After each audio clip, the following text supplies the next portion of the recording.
মুখ্যমন্ত্ৰীয়ে উজনি অসমত কি মন্তব্য কৰিছে, মুখ্যমন্ত্ৰীয়ে কি মন্তব্য কৰে সেইটো ভূপেন বৰাইহে চাই থাকে। কাৰণ ভূপেন বৰাইহে মুখ্যমন্ত্ৰীক ভাল পায়। ভূপেন বৰাকহে মুখ্যমন্ত্ৰীৰ ফেন, ভূপেন বৰাকহে মুখ্যমন্ত্ৰীৰ ফলোৱাৰ। মই মুখ্যমন্ত্ৰীক পাত্তাই নিদিওঁ। মই হিমন্ত বিশ্ব শৰ্মাক ভালেই নাপাওঁ। গতিকে হিমন্ত বিশ্ব শৰ্মাই কি কৈছে মই একো নাজানো। মই একো কথা নাজানো। মই এটাই জানো যে কংগ্ৰেছে যদি ৰাইজৰ দলৰ লগত লগ লাগে তেতিয়াহ'লে বিজেপিক খেদিব পাৰিব, আৰু ৰাইজৰ দলৰ লগত যদি কাজিয়া কৰে তেতিয়াহ'লে বিজেপিক খেদিব নোৱাৰে।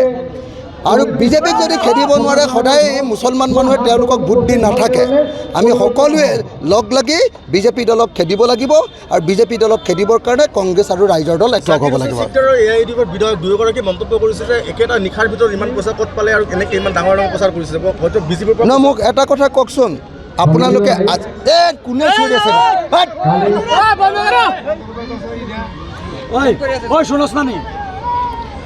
কি কৈছিলে?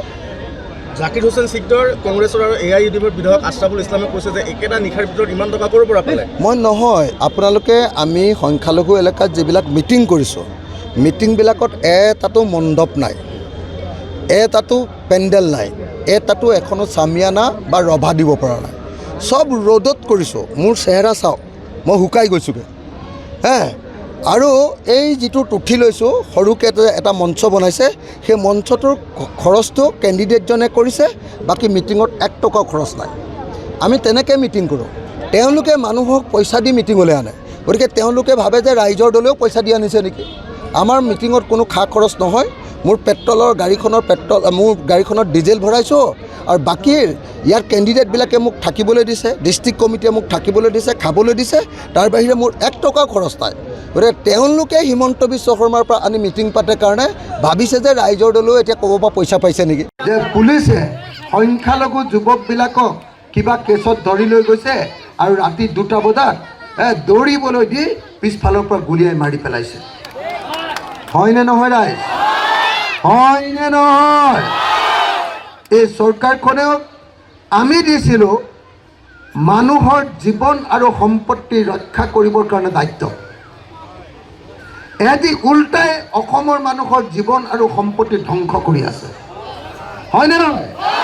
সেইকাৰণে মই সদায় সপোন দেখি আছোঁ, সদায় মই সপোন দেখিছোঁ যে হিমন্ত বিশ্ব শৰ্মাক এখন চকীত বহুৱাম, যিখন চকীত বহি থাকিব তাতে গামোচাৰে সৈতে বান্ধিম,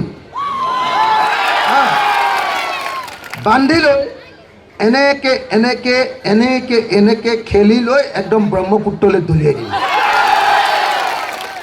ভাল হ'বনে বেয়া হ'ব? ভাল হ'বনে বেয়া হ'ব? হিমন্ত বিশ্ব শৰ্মা হ'ল অসমৰ সংখ্যালঘু মানুহৰ আটাইতকৈ ডাঙৰ শত্ৰু। হয়নে নহয়? তেওঁ নিজে কয় বোলে মই মুছলমান মানুহক খতম কৰিবৰ কাৰণে জন্ম লৈছোঁ। খতম বুলি কয়নে নকয়? কৈছেনে নাই? গতিকে 1 নম্বৰ কথা যে 2026 চনত বিজেপি চৰকাৰক আমি ব্ৰহ্মপুত্ৰত দলিয়াই পেলাব লাগিব। যিকোনো খবৰৰ বাবে যোগাযোগ কৰক 7099017330 লগতে 7099017110 নম্বৰত।